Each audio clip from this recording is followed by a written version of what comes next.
Hello mysterious army, I hope you are doing fine. दोस्तों, आज हम इस वीडियो में बात करने जा रहे हैं सॉ 2 के बारे में, जो कि सॉ 1 के 1 साल बाद ही रिलीज हुई थी, जो कि है सन 2005। और इस मूवी को डायरेक्ट किया है डैरेन ली बोशमैन ने, जबकि सॉ 1 को डायरेक्ट किया था जेम्स वॉन ने। सॉ 1 में हमने देखा था कि जिगसॉ कैसा आदमी है। अब हम इस मूवी में जानेंगे कि जिगसॉ कैसे बना। अगर आपने अभी तक सॉ 1 नहीं देखी है, मेरी पिछली वीडियो का एक्सप्लेनेशन देख लें, जो कि मैं आई बटन में दे दूंगा और साथ ही साथ उसकी लिंक डिस्क्रिप्शन बॉक्स में भी दे दूंगा। तो इस वीडियो में आगे बढ़ने से पहले आप उस वीडियो को देख लें, तो आपको ये वीडियो अच्छी तरह समझ में आएगी। तो चलते हैं सीधा वीडियो की तरफ।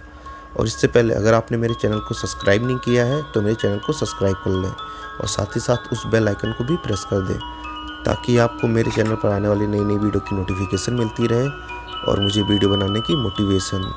तो चलते हैं सीधा वीडियो की तरफ।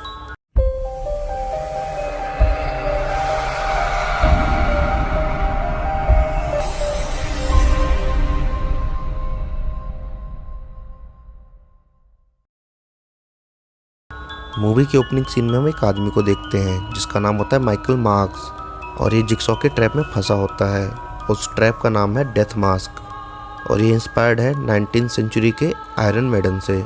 वो पूरी बॉडी के लिए था, यह है सिर्फ फेस के लिए। इस ट्रैप को आप देखकर समझ ही गए होंगे कि टाइम ख़त्म होते ही ये पूरा बंद हो जाएगा और इस आदमी की डेथ हो जाएगी। अब सवाल आता है कि माइकल यहाँ है क्यों। माइकल एक पुलिस का खबरी है, वो लोगों की जासूसी करता है और आपको पता ही है जिगसॉ को ये चीज़ पसंद नहीं है। तभी उसके सामने एक टिप प्ले होता है जिसमें आता है बिली, और वो उसको गेम के रूल समझाता है और उसको एक हिंट भी देता है। हिंट में ये बताता है कि उसकी चाबी उसके आइस के पीछे है। जिगसॉ ने ऐसा क्यों किया था? क्योंकि वो दूसरों की ज़िंदगी में दखल देता था। फिलहाल माइकल ये सब कर नहीं पाता, वो टाइम रहते उस चाबी को निकाल नहीं पाता और वो मारा जाता है। फिर सीन शिफ्ट होता है, हमें एक डिटेक्टिव दिखाया जाता है जिसका नाम होता है एरिक मैथ्यूज़। उसे क्राइम सीन पर बुलाया जाता है और उसको बुलाया होता है डिटेक्टिव एलिसन कैरी, जिसको हमने फर्स्ट पार्ट में भी देखा था। वो टैप और सिंह के साथ जिगसॉ के केस पर काम कर रही थी। इनफैक्ट वो अभी भी इसी केस पर काम कर रही है, क्योंकि वो जिस क्राइम सीन पर गए थे वो माइकल मार्क्स की ही क्राइम सीन है।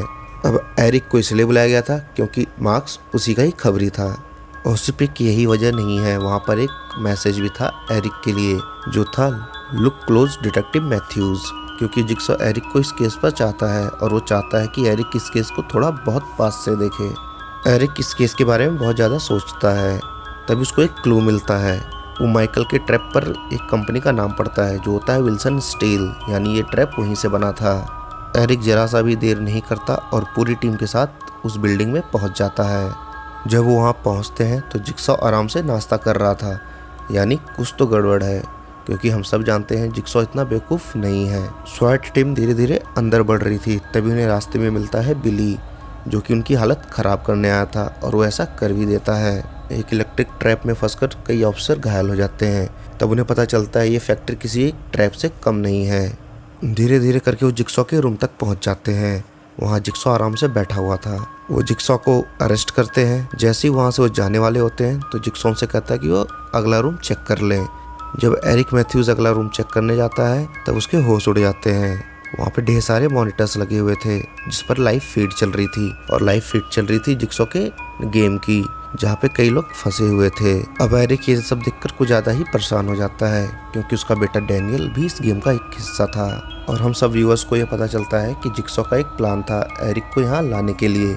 फिर एरिक जिगसॉ से अपने बेटे के एड्रेस के बारे में पूछता है कि उसने उसको कहाँ कैद कर रखा है। जिगसॉ से कुछ भी नहीं बताता। जिगसॉ केवल ये बताता है कि वहाँ किसी तरह की एक नर्व गैस लीक कर रही है, अगर टाइम रहते उसको नहीं बचाया जाएगा तो वो मारा जाएगा। ये सब सुनकर एरिक सुन्न हो जाता है। तब जिगसॉ से भरोसा दिलाता है कि उसका बेटा एक सेफ प्लेस में है। तभी एरिक नोटिस करता है वहाँ पे एक टाइमर चल रहा था जो कि केवल 2 घंटे ही काउंट कर रहा था। इन सब को देखकर एरिक की टेंशन और बढ़ रही थी। इससे भी ज़्यादा टेंशन उन लोगों की बढ़ रही थी जो उस नर्व गैस हाउस में बंद थे, और जो लोग फंसे थे उनका नाम था Xavier, Jonas, Gus, Laura, Addison, Obi and of course Daniel. वहाँ पे एक लड़की और भी पड़ी थी जो बेहोश थी, और उन सब का भी वही हाल था जो सभी जिगसॉ विक्टिम्स का होता है। उन्हें नहीं पता कि वो कहाँ हैं और वहाँ कैसे पहुँचे। वो एक दूसरे को बिल्कुल भी नहीं जानते थे। वो ये सब नहीं समझ पा रहे थे कि वो यहाँ कैसे पहुँचे। तब इस सवाल का जवाब देने वो बेहोश हुई पड़ी लड़की उठती है, जैसे ही पिछले पार्ट में जिक्सॉ उठा था। और हैरान करने की बात यह है कि वो अमांडा होती है। अमांडा को हम कैसे जानते हैं? हमने अमांडा को सॉ मूवी में देखा था। वो भी जिक्सॉ की विक्टिम थी, और वो जिक्सॉ की विक्टिम ही नहीं, वो भी इकलौती ऐसी है जिसने जिक्सॉ की गेम को बीट किया था, और वो पहली सर्वाइवर थी। अब वो यहाँ कैसे पहुँची, अब ये जान लेते हैं। उसने फिर से ड्रग्स लेना शुरू कर दिया था। वो अपनी लाइफ की अहमियत भूल चुकी थी, इसलिए वो इस गेम में वापस डाल दी गई है। हालांकि इस गेम से वो पहले भी फेमिलियर थी, तो वो क्लू ढूंढने लगती है, और ढूंढने के बाद उसे मिलता है एक टेप रिकॉर्डर। और उस टेप रिकॉर्डर को प्ले करने पर पता चलता है उसमें जिक्सॉ ही बोल रहा था, और वो उन सबको गेम्स के रूल समझा देता है। वो बताता है इस घर का दरवाज़ा 3 घंटे बाद अपने आप ही खुल जाएगा, लेकिन वो सब 2 घंटे के अंदर ही मर जाएंगे उस नर्व गैस के कारण। वो उनको हिंट भी देता है वो वहाँ से बच सकते हैं, क्योंकि उस घर में कई सारे एंटीडोट छुपे हैं, और एक तो उनके सामने पड़े सेफ में ही है। और जिक्सॉ बताता है उस सेफ का कॉम्बिनेशन उन सबके दिमाग के पीछे छुपा है, और उसका ऑर्डर तुम रेनबो के कलर से पता लगा सकते हो। और ये भी कहता है कि तुम सबको पता चल जाएगा कि तुम लोग यहाँ क्यों हो। तुम सब में एक चीज़ कॉमन है, अगर उसको पता लगा लोगे तो तुम लोग पता लगा सकते हो कि तुम यहाँ क्यों हो, और उसका क्लू एक्स मार्क्स के पीछे है। तभी उन्हें वहाँ एक चाबी मिलती है जिस पे क्लियरली लिखा हुआ था कि इस चाबी से रूम का दरवाज़ा मत खोलना, और इस वार्निंग को कोई भी सीरियस नहीं लेता। सेवियर चाबी से दरवाज़ा खोलने लगता है, और इन सब चक्कर में गस मारा जाता है, क्योंकि दरवाजे के पीछे एक ट्रैप था जिसका नाम है मैग्नम आई होल। अब जाकर जिक्सॉ को वो सीरियसली लेने लगते हैं। जिक्सॉ के गेम का सबसे पहला रूल यही है कि सबको रूल्स के मुताबिक ही चलना पड़ता है। अब उधर एरिक भी इस गेम को देख रहा था, और वो समझ जाता है कि जिक्सॉ कोई मजाक नहीं कर रहा, ये सच में हो रहा है। तब वो जिक्सॉ के पास जाता है, उससे पूछता है कि वो चाहता क्या है। तब जिक्सॉ बताता है वो उसका बस टाइम चाहता है, वो उससे अकेले में कुछ बात करना चाहता है। अब इधर एरिक के पास कोई चॉइस नहीं थी, तो इसलिए वो राजी हो जाता है और अपनी टीम से बात करता है कि जब तक मैं जिक्सॉ से बात कर रहा हूँ तब तक उस घर की लोकेशन को वो ट्रैक करते रहें। तब एरिक जिक्सॉ के पास जाकर बैठ जाता है। जिक्सॉ बताता है एरिक से कि वो एक गेम खेलना चाहता है जिसके रूल्स बहुत ही सिंपल हैं। एरिक को बस वहाँ बैठकर जिक्सॉ की बातें सुननी थी, इससे उन्हें डैनियल बिल्कुल सेफ और सिक्योर मिल जाएगा। तो जिक्सॉ उसे अपनी बातें बताता है कि उसने जिक्सॉ नाम अपने आप ही नहीं रखा, उसको ये नाम मीडिया और पुलिस ने दिया है। जिक्सॉ एरिक को ये भी बताता है कि वो अपने विक्टिम के शरीर से एक पीस का टुकड़ा क्यों लेता है, क्योंकि वो बताता है उनके शरीर में ऑलरेडी एक पीस मिसिंग होता है, जो कि है जीने की चाह। वह लाइफ की कीमत नहीं समझते। इधर एरिक जिक्सॉ की बातें सुन रहा था और उधर गेम में वो सब क्लूज ढूंढ रहे थे। तभी अचानक उस रूम का दरवाज़ा खुल जाता है और वो सब भागते हैं दूसरे रूम की तरफ, जो कि मेन एग्जिट होता है, लेकिन वो भी एग्जिट सील था। अब वो बाहर की तरफ तो नहीं जा सकते थे, इसलिए वो एंटीडोट को ढूंढने की कोशिश करते हैं। तभी लॉरा को एक सीक्रेट डोर मिलता है और वो उस डोर के थ्रू बेसमेंट में चले जाते हैं, जहां उन्हें ओबी के नाम की एक टेप मिलती है। उसको प्ले करने पे पता चलता है कि ओबी एक क्रिमिनल है। उन सबको किडनैप कर लाने वाला भी ओबी ही होता है। उनके सामने होता है एक बहुत बड़ा फर्नेस जिसमें 2 एंटीडोट होते हैं। एक तो होता है ओबी के लिए और दूसरा होता है ओबी किसी को भी वो दे सकता है, लेकिन उसका एक प्राइस होगा। और अपनी आखिरी लाइन में जिक्सॉ ये भी कहता है अगर तुम नर्क में हो तो डेविल भी तुम्हारी मदद कर सकता है। अब ये सब सुनकर उनको याद आ जाता है कि ओबी ने ही उन्हें किडनैप किया था, और इस बात पर ओबी भी मना नहीं करता है। और वो भी कहता है कि उसने ही उन लोगों को किडनैप किया था, लेकिन जिक्सॉ ने भी उसको इसी गेम में डाल दिया है। अब उनके पास लड़ने झगड़ने का टाइम नहीं था, इसलिए वो भी उसी फर्नेस में जाता है और अपना एंटीडोट ले लेता है। वो अपनी सिरिंज लेने के बाद दूसरी सिरिंज की तरफ बढ़ता है। जैसे उसे खींचता है उस फर्नेस में आग लग जाती है, जैसा कि जिक्सॉ ने कहा था कि दूसरी सिरिंज के लिए उसको प्राइस देना होगा, क्योंकि वो जिक्सॉ की लास्ट लाइन भूल गया था कि जब तुम नर्क में हो तो डेविल भी तुम्हारी मदद कर सकता है। डेविल उसकी मदद कर ही रहा था, लेकिन इसके लिए बहुत देर हो चुकी थी। वो भी उन सब के सामने ही जिंदा जल जाता है और उसके साथ उसके 2 एंटीडोट भी, क्योंकि यहाँ जिक्सॉ चाहता था कि वो भी सिर्फ अपना सिरिंज ले, बाकी सबके लिए उसने ऑलरेडी एक एंटीडोट रखा ही होगा। सीन शिफ्ट होता है और हमें जिक्सॉ दिखाया जाता है, जहाँ जिक्सॉ एरिक को बता रहा था कि वो जिक्सॉ कैसे बना। वो बताता है जब डॉक्टर ने उसे बता दिया था कि उसके पास कुछ ही दिन है तो उसकी पूरी दुनिया हिल गई थी, और ये उसे बताया था डॉक्टर लॉरेंस गॉर्डन ने।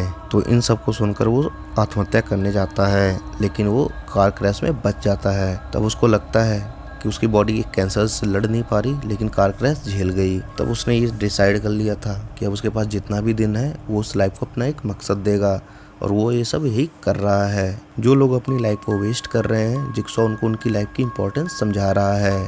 तभी उधर उन सबको एक रूम और मिलता है। जैसे ही वो वहाँ का दरवाज़ा खोलते हैं, उस रूम का टाइमर स्टार्ट हो जाता है, और यहाँ पे उन्हें एक टेप और मिलती है जो कि होती है सेवियर के लिए। यहाँ पर हमें पता चलता है कि सेवियर एक ड्रग डीलर है, और उसका एंटीडोट एक दरवाजे के पीछे है जिस पर टाइमर लगा हुआ है, और जैसे ही टाइम खत्म हो जाएगा वो दरवाजा हमेशा के लिए लॉक हो जाएगा। टाइम खत्म होने से पहले सेवियर को उस दरवाजे की चाबी ढूंढनी थी, और वो चाबी थी एक गड्ढे में। और ट्विस्ट यहाँ है कि जो गड्ढा है वो सिरिंज से भरा हुआ है। सेवियर को एंटीडोट किसी भी हालत में चाहिए था। उसको एंटीडोट तो चाहिए था, लेकिन वो उस गड्ढे में जाने की हिम्मत नहीं जुटा पा रहा था, और ये सब करने के लिए उसके पास केवल 2 मिनट थे। तब सेवियर वही करता है जिसके लिए जिक्सॉ ने उसे यहाँ कैद किया था। वो दूसरों पर जोर दिखाता है। वो उठाकर अमांडा को उसी गड्ढे में फेंक देता है और चाबी ढूंढने के लिए कहता है। अमांडा पूरी तरह जख्मी हो जाती है, लेकिन वो चाबी ढूंढ लेती है। जब वो चाबी ऊपर फेंकती है, जब सेवियर दरवाजा खोलने वाला होता है, टाइमर बंद हो जाता है और वो हमेशा के लिए एक एंटीडोट खो देता है। तभी उन्हें जिक्सॉ का एक हिंट याद आता है जो जिक्सॉ ने बोला था कि तुम लोग अपने बीच की सिमिलरिटी ढूंढो तो तुम्हें पता चल जाएगा तुम लोग यहाँ क्यों हो, और वो सिमिलरिटी ढूंढ लेते हैं। डैनियल को छोड़कर वो सब जेल में रहकर आ चुके हैं कि जेल में किसी न किसी क्राइम की वजह से गए ही होंगे। जिक्सॉ की बातें सुनकर एरिक परेशान हो जाता है। तभी जिक्सॉ एरिक की परेशानी और बढ़ा देता है। तब जिक्सॉ उन्हें बताता है जितने लोग भी वहाँ ट्रैप हैं उन सबको एरिक ने ही जेल में भेजा हुआ होता है। अगर उन्हें इस बात का पता चल गया तो डैनियल को नर्व गैस से पहले ही मार डालेंगे। ये जानने के बाद एरिक की टेंशन और भी ज़्यादा बढ़ जाती है, लेकिन अब वो कुछ नहीं कर सकता था। अब वो सब इधर उधर जाके क्लू ढूंढने लगते हैं। तभी सेवियर उस सेफ वाली जगह पहुंच जाता है। तभी वो कुछ ऐसा नोटिस करता है जिसके बारे में जिक्सॉ ने पहले ही बताया था।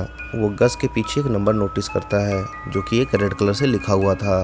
जिक्सॉ ने उन्हें बताया था कि सेफ का कॉम्बिनेशन उनके दिमाग के पीछे छुपा हुआ है, और उसका ऑर्डर वो रेनबो के थ्रू पता लगा सकते हैं।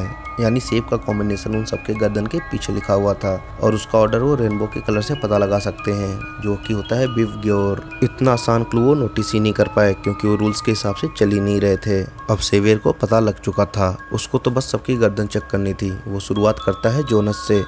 वो उसको मार देता है और उसका नंबर देख लेता है, और वो बाकियों को ढूंढने जाता है। बाकियों की हालत भी बहुत ज़्यादा खराब हो चुकी थी। तभी वो बाकी भी दूसरा क्लू ढूंढ लेते हैं जो कि होता है एक्स मार्क वाला। उस एक्स के पीछे मिलती उन्हें एक फोटो जो कि थी डैनियल और एरिक की। यहाँ वो सब जान जाते हैं कि डैनियल उसका बेटा है जिसने उन्हें जेल भिजवाया था। इससे पहले वो डैनियल को कुछ करते लॉरा दम तोड़ देती है। इसमें उनको अपना फ्यूचर दिख रहा था, इसीलिए वो सब एंटीडोट ढूंढने पर ध्यान देने लगते हैं। एडिसन भी उनसे अलग हो जाती है। तभी वहाँ सेवियर आ जाता है। अमेंडा और डैनियल वहाँ से भागने लगते हैं। एरिक भी ये सब देख रहा था। उससे और सब्र नहीं होता, वो जिक्सॉ के पास जाता है और उससे अपने तरीके से पूछताछ करने लगता है। काफी मार खाने के बाद जिक्सॉ तैयार हो जाता है एरिक को ले जाने के लिए डैनियल के पास, लेकिन एक कंडीशन रखता है, वो सिर्फ उसे ही ले जाएगा, बाकी पुलिस वालों को नहीं। एरिक को अपने बेटे की जान बचानी थी, इसलिए वो जिक्सॉ को लेकर वहाँ से फरार हो जाता है। जैसे ही वो दोनों वहाँ से जाते हैं, उस घर की लोकेशन भी ट्रैक हो जाती है। पूरी स्वैट टीम वहाँ के लिए निकल गई थी। सीन शिफ्ट होता है, हमें एडिसन दिखाई जाती है जो कि किसी तरह के एक रूम में पहुँच गई होती है जहाँ एक ट्रैप के अंदर एक एंटीडोट था। वहाँ एक टेप भी थी, लेकिन वो टेप को सुनने में बिल्कुल इंटरेस्टेड नहीं थी। वो सीधा उसी ट्रैप में हाथ डाल देती है और यही उसकी सबसे बड़ी गलती थी, और वो हाथ वहाँ से बाहर नहीं निकाल पाती। उसकी चीखें सुनकर सेवियर वहाँ पहुँच जाता है। वो उसका नंबर देखता है और उसे वहाँ तड़पने के लिए छोड़ के चला जाता है। वो जाता है सीधा सेफ के पास, लेकिन अमेंडा और डैनियल ने उस रूम के दरवाजे को पहले से ही स्टक किया हुआ था। तभी अमेंडा नोटिस करती है उस सेफ के पीछे एक सीक्रेट डोर होता है। वो सेफ को हटाते हैं, लेकिन वो दरवाजा लॉक होता है जिसकी चाबी उन्हें पहले ही मिल चुकी थी, जिसकी वजह से गस मरा था। डैनियल को याद आता है कि वो चाबी जोनस के पास थी। वो जोनस की तलाशी लेता है, उसे वो चाबी मिल जाती है। सेवियर के अंदर आने से पहले ही वो दोनों वहाँ से भाग जाते हैं। इधर जिक्सॉ एरिक को उसी घर के पास ले जाता है और वो बोलता है the last house on the left, और यहाँ पे रेफरेंस लिया गया है एक सबसे फेमस मूवी का जो कि है last house on the left का। अब एरिक अंदर जाने लगता है, तभी जिक्सॉ से एक चाबी देता है, कहता है तुम्हें इस चाबी की जरूरत पड़ेगी। उधर अमेंडा और डैनियल एक टनल से होते हुए एक जगह पहुंच जाते हैं जो कि एक बाथरूम होता है। ये बाथरूम वही है जो सॉ 1 में दिखाया गया है, जहाँ पर डॉक्टर और एडम ट्रैप थे। एडम और जेब की लाशें वहाँ अभी भी पड़ी हैं और डॉक्टर का वो पैर भी। अब हमें यहाँ पता चल जाता है कि एडम का क्या हुआ था। उनके पीछे पीछे सेवियर भी वहाँ पहुँच जाता है और वो देखता है कि डैनियल तो मर चुका है, अब उसे केवल अमेंडा को मारना है। अमेंडा उससे कहती है अगर वो उसको मार देगा तो अपना नंबर वो कैसे पता लगाएगा। ये सब सेवियर ने सोचा ही नहीं था और उसके पास सोचने का टाइम भी नहीं था। वो अमेंडा को खुद अपनी गर्दन की स्किन काट कर दिखाने लगता है और ये सब हमने पहले पार्ट में भी देखा था। जब कोई चॉइस नहीं बचती तो इंसान खुद को भी काटने के लिए तैयार हो जाता है। अपना नंबर भी उसने देख लिया था, अब इसलिए अमेंडा को उसकी कोई जरूरत नहीं थी। वो अमेंडा को मारने के लिए आगे बढ़ता है, तभी डैनियल उसका गला काट देता है, उसी सॉ से जिस सॉ से डॉक्टर ने अपना पैर काटा था। और ये भी हमने पिछले पार्ट में देखा था कि एक कैरेक्टर मरने की एक्टिंग करता है और मौका मिलते ही वो हमला बोल देता है। अब इधर एरिक भी उस टनल में पहुंच जाता है और स्वैट टीम भी उस घर में पहुंच जाती है, लेकिन अमेंडा उन सबको मॉनिटर्स पर नहीं देख पा रही थी। तब वो देखते हैं कि ये रिकॉर्डेड फीड चल रही होती है, कोई लाइव फीड नहीं चल रही होती, यानी कि जो कुछ उस घर में पहले हो रहा था वो ऑलरेडी हो चुका था। ये था इस फिल्म का एक और सबसे बड़ा ट्विस्ट। और स्वैट टीम जिस घर में पहुंची थी वहाँ एक वीडियो फुटेज चल रहा था, यानी एरिक एक दूसरी ही जगह पर था। एरिक भी उसी बाथरूम में पहुंच जाता है जहाँ उसे कोई नहीं मिलता सिवाय सेवियर की बॉडी के। तभी उसको बाथटब में एक बॉडी दिखती है, उसको लगता है ये डैनियल की बॉडी है, तो एरिक हिम्मत करके उसको देखने जाता है। तभी उसको वहाँ पिग मास्क वाला आदमी मिलता है जो कि एरिक को बेहोश कर देता है और हमें दिखाया जाता है कि जिगसॉ के ठिकाने पर लगा टाइमर बंद हो जाता है। उस टाइमर के बंद होते ही एक सेफ का दरवाजा खुल जाता है, जिसके खुलते ही हमें पता चलता है कि डैनियल एक सेफ में बंद था, यानी जिगसॉ ने सही कहा था। एरिक को सिर्फ उसकी बातें सुननी थी। उसकी बातें खत्म होते ही डैनियल उसको सेफ और सिक्योर मिल जाएगा।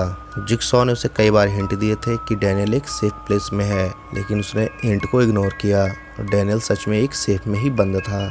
ये था एक और बड़ा ट्विस्ट। लेकिन जब डैनियल यहाँ है तो जिगसॉ एरिक को कहाँ लेकर गया है? जिगसॉ एरिक के साथ एक गेम खेल रहा था, जो कि वो गेम हार गया क्योंकि एरिक ने जिगसॉ की बातें नहीं सुनी और गेम हारने की सजा देने के लिए ही जिगसॉ से एरिक को वहाँ ले गया है। अगर आप सोच रहे हैं कि सारे ट्विस्ट रिवील हो गए हैं तो आप बिल्कुल गलत सोच रहे हैं। अब इधर एरिक को होश आता है और वो अपने आप को चेंज पाता है उसी बाथरूम में। तभी उसको एक टेप रिकॉर्डर मिलता है, वो उसको प्ले करता है। उसमें कोई जिगसॉ नहीं बोल रहा होता है, उसमें बोल रही होती है एक लड़की और वो लड़की होती है अमेंडा। जी हाँ, यहाँ है एक और बड़ा ट्विस्ट। एरिक ने झूठे चार्ज लगाकर अमेंडा को जेल भेजा था, जहाँ पर उसने ड्रग्स लेना शुरू किया था, जिनकी वजह से जिगसॉ ने उसे ट्रैप किया था। जब अमेंडा ने जिगसॉ के गेम को बीट किया था तब उसे न्यू लाइफ मिली थी और वो लाइफ भी उसने जिगसॉ के नाम कर दी थी। उसने जिगसॉ को अपना गुरु बना लिया और वो उस गेम का हिस्सा इसलिए थी ताकि वो डैनियल की जान बचा सके। तभी पूरे गेम में वो उसको अपने साथ ही लेकर घूम रही थी और अमेंडा ने पहले से ही एंटीडोट लिया हुआ था और डैनियल को इसलिए बचाना था क्योंकि डैनियल का कोई कसूर नहीं था। डैनियल को गेम का हिस्सा इसलिए बनाया गया ताकि एरिक को ट्रैप किया जा सके। पिग मास्क में एरिक को बेहोश करने वाली भी अमेंडा ही थी। अब वो भी जिगसॉ के रास्ते पे ही चल रही है ताकि जिगसॉ के मरने के बाद वो उसकी लेगेसी को आगे बढ़ा सके। एरिक उसका पहला टेस्ट सब्जेक्ट है। वो एरिक को उसी बाथरूम में बंद करके चली जाती है और जाने से पहले बोलती है गेम ओवर, बिल्कुल जिगसॉ की तरह। बाहर बैठा जिगसॉ एरिक की चीखें सुन रहा था और वो हंस रहा था और यहाँ पे ये मूवी एंड हो जाती है।